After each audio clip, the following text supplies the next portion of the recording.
Have you heard of a movie called Once Upon a Forest? If not, we're going to be doing a review on it in today's video. Are you ready? Let's go! Hi there, I'm Kame the Turtle, and you are watching a Furry Film review, where I review movies that have animals in the main cast. I'll tell you if I think the movie is brilliant or deserves to get slapped by a fish. And today, we're reviewing the 1993 movie Once Upon a Forest, produced by Hanna-Barbera Studios. This movie was based on a book called The Furlings. For those of you new here, I'll give you a brief synopsis of the movie, and then followed by my personal review on it based on story, characters, and artwork. With that being said, let's dive right on in. The story follows a group of young anthropomorphic animals called Furlings. The group consists of Abigail the mouse, Edgar the mole, Russell the hedgehog, and their cute companion, Michelle the badger, the 3-year-old niece of their mentor, Cornelius. Cornelius' role is to teach the young Furlings how to properly navigate their forest home, and show them some crazy fun adventures along the way, like his planned project for a flying machine. But that's not for till later. While the young Furlings are out exploring the forest, they run into a man-made road. The young Furlings, being curious and pretty much thinking themselves immortal, go out to explore while Cornelius warns them off it. And when a reckless driver comes down the road, poor Russell almost ran over. Thankfully he's saved, but the driver does throw out a glass bottle out the window, shattering on the road. Later on, a semi-pulling toxic chemicals come down the road, only get its tires punctured by the broken glass and causing it to tip over and spill the chemicals into the forest. When they find out what's happening, young Michelle rushes home to try to get her parents, only to fall victim to the toxic gas and fall comatose. Thankfully, her uncle Cornelius knows how to cure it, but there's no more plants left to cure it, so he needs to send the young Furlings out to another meadow to find the herbs needed. Along the way to the next meadow, they had to face troubles like dodging an owl trying to eat them, rescuing a flock of birds from an oil field, and dodging through a construction site.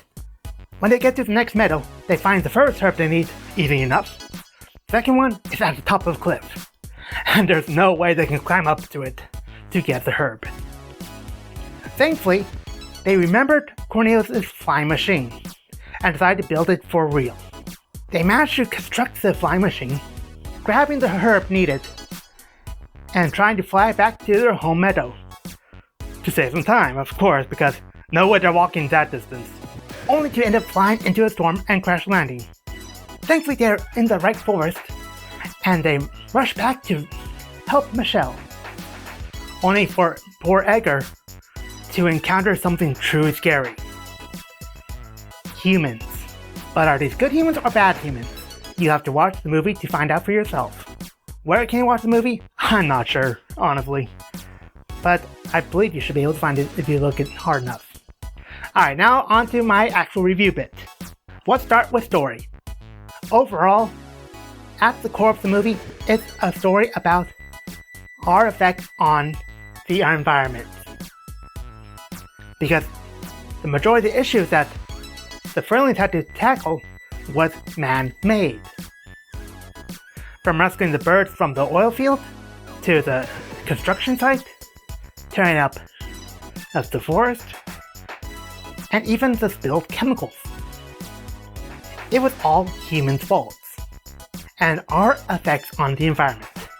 But it was also a story of the lengths friends will go to help each other out. Because really, Abigail and the others did not need to go to their meadow to try to get the herbs needed, because they were themselves children, but they felt driven to help their friend, leading into the awe-inspiring journey they went through.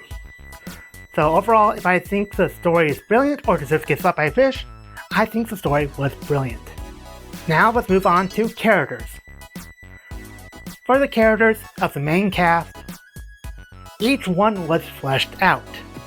Specifically among the main cast, Abigail and Cornelius was the most fleshed out. Russell, honestly, I felt he was kind of flat. Edgar was fairly fleshed out, and he got some good moments to shine.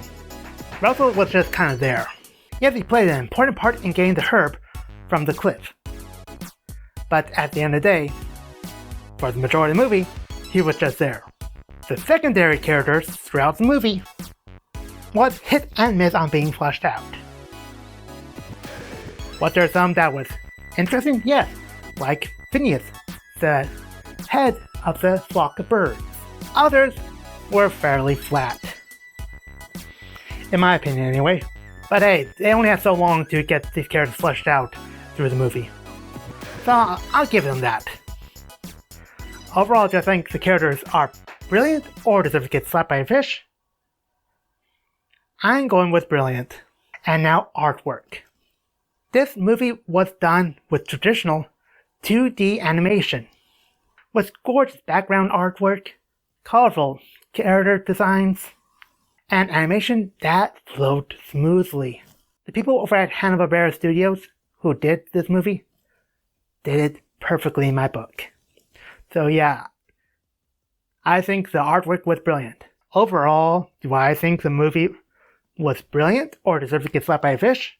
I'm going with brilliant. What's your opinions on this? Let me know in the comments below. And if you have another movie you would like me to review, let me know it in the comments below as well. I'm always open to suggestions. If you would like to see my last film review I did, featuring the wild robot, you can see that one in the cards above and description below. Or if you want to see more of my stuff in general, then make sure you subscribe to the channel if you haven't already. Hit the bell for notifications when my next video airs. Leave a like, maybe a comment. Share with friends, family, other furry friendos you might know. And I hope to see you all next time. Johnny.